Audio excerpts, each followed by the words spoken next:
कोलकाता और हावड़ा के बीच हुगली नदी पर पहले कोई ब्रिज नहीं था। नदी पार करने के लिए नाव ही एकमात्र जरिया था।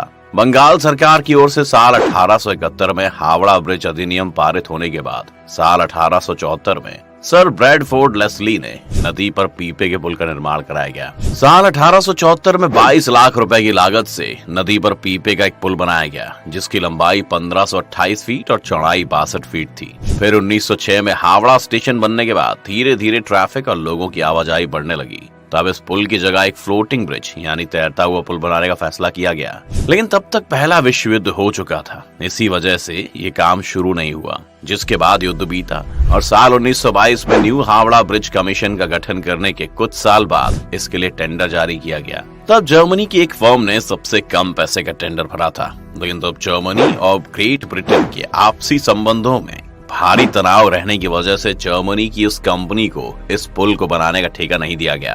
बाद में वो काम Braithwaite Burn and Joseph construction company को सौंपा गया। अगर बात करें इस कैंटिलीवर ब्रिज को बनाने की, तो इसमें 26,500 टन स्टील का इस्तेमाल किया गया है। अब उस वक्त में इतना स्टील इकट्ठा कर पाना एक बड़ा टास्क था, लेकिन पुल का निर्माण बहुत जरूरी था। इसीलिए देश की बड़ी स्टील बनाने वाली लगभग इकलौती कंपनी टाटा ने अपने पास से स्टील बेचने की बात कही। इसी कारण डिमांड में से 23,500 टन स्टील की सप्लाई टाटा स्टील ने की। यानी अगर देखें तो ये पुल एक तरह से टाटा का ही पुल है। इस्पात मिलने के बाद हावड़ा ब्रिज की डिजाइन तैयार की गई, क्योंकि यहाँ अंग्रेजों की एक शर्त थी कि ब्रिज चाहे जैसे भी बने, लेकिन ब्रिज के नीचे कोई पुल नहीं होना चाहिए, ताकि ब्रिज के नीचे से निकलने वाली बोट्स को कोई दिक्कत ना हो। इसीलिए हावड़ा ब्रिज की जब डिजाइन तैयार की गई तो उसमें सिर्फ 4 खंबे बनाने की बात हुई, जो दोनों सिरों पर लगने वाले थे, जिसका मतलब ये है कि पुल के बीच में कोई भी खंबा नहीं है, न ही पुल को तारों से लटकाया गया है। पूरा ब्रिज भैंस नदी के 2 किनारों पर बने 280 फीट ऊंचे 2 पायों पर टिका है। इसके दोनों पायों के बीच की दूरी 1,500 फीट है। नदी में कहीं कोई पाया नहीं है, जो कि अपने आप में एक अजूबा है कि कैसे बिना खंबे के पुल करीब 1 सदी से खड़ा है। इसके साथ ही साथ हैरान कर देने वाली बात यह है कि पुल के निर्माण में स्टील की प्लेटों को जोड़ने के लिए नट बोल्ट के बजाय धातु से बने कीलों यानी रिवेट्स का इस्तेमाल किया गया है। खैर जो भी हो, लेकिन पुल तैयार हो गया। तैयार होने के बाद ये दुनिया में अपनी तरह का तीसरा सबसे लंबा ब्रिज बना। हावड़ा ब्रिज दुनिया का एकमात्र ऐसा ब्रिज है जिसका आज तक उद्घाटन नहीं हो पाया है। दरअसल जब ये ब्रिज बनकर तैयार हुआ था, उस समय द्वितीय विश्व युद्ध पूरे शबाब पर था। इसलिए तय किया गया कि इसके उद्घाटन के मौके पर कोई धूमधाम नहीं होगी। द्वितीय विश्व युद्ध के दौरान जापानी सेना ने इस ब्रिज को नष्ट करने के लिए भारी बमबारी की थी, लेकिन संयोग से ब्रिज को कोई नुकसान नहीं पहुंचा। कोलकाता और हावड़ा को जोड़ने वाला ये ब्रिज जब बनकर तैयार हुआ तो इसका नाम न्यू हावड़ा ब्रिज रखा गया।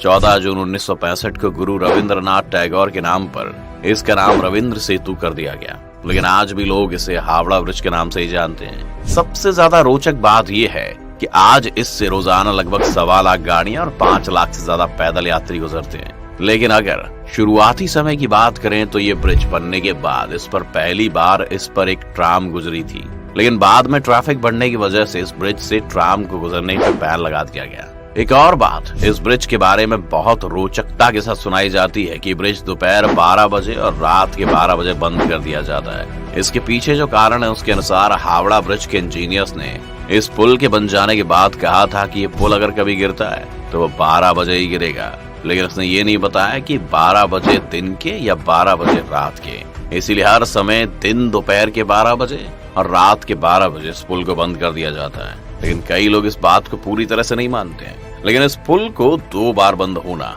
अपने आप में हैरान कर देने की बात जरूर है। इसके अलावा एक और बात जो इस ब्रिज के बारे में कही जाती है वो ये है कि ऐसा माना जाता है कि हावड़ा ब्रिज की कोई चाबी है जिसे ब्रिटिश कंपनी ने भारत को नहीं दिया है। अब ये चाबी करती क्या थी, इसे सुनकर आप चौंक सकते हैं। कहा जाता है कि पुराने जमाने में इस चाबी से ब्रिज को बड़े समुद्री जहाजों के लिए 2 भागों में खोल दिया जाता था, यानी कि अगर इसे ब्रिज गेट कहें तो गलत नहीं होगा। खैर इस बात की भी कोई आधिकारिक पुष्टि नहीं हुई है। अगर हालिया स्थिति की बात करें तो इंजीनियर्स का कहना है कि हावड़ा ब्रिज के खम्भों को अब जंग लगने लगा है। अब इस जंग की वजह है पान।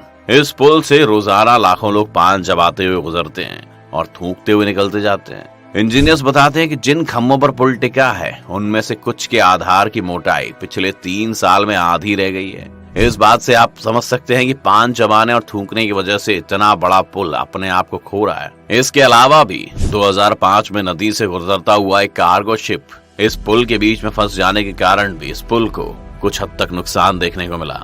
पक्षियों द्वारा हावड़ा ब्रिज पर की जाने वाली गंदगी से कोलकाता पोर्ट ट्रस्ट काफी परेशान है, क्योंकि इससे ब्रिज को केमिकल लॉस हो रहा है। इसीलिए ट्रस्ट हर साल ब्रिज से पक्षियों की गंदगी हटाने के लिए 5 लाख का कॉन्ट्रैक्ट देता है। लोगों के इस पूरे ब्रिज को पेंट करने के लिए 26,500 लीटर पेंट की खपत होती है, जिसमें लगभग 65 लाख रुपए खर्च होते हैं। 2006 की शुरुआत में इसकी मरम्मत कराई गई थी, जिसमें 8 टन स्टील की खपत हुई थी। इस पूरी प्रक्रिया में 50 लाख रुपए खर्च हुए थे। इसके अलावा भी ये ब्रिज भारत के इतिहास और खास तौर से कलकत्ता के इतिहास का एक बड़ा हिस्सा रहा है। इसीलिए ये हमारी जिम्मेदारी भी बनती है कि हम ऐसी धरोहरों को बचा के रखें। बाकी आपको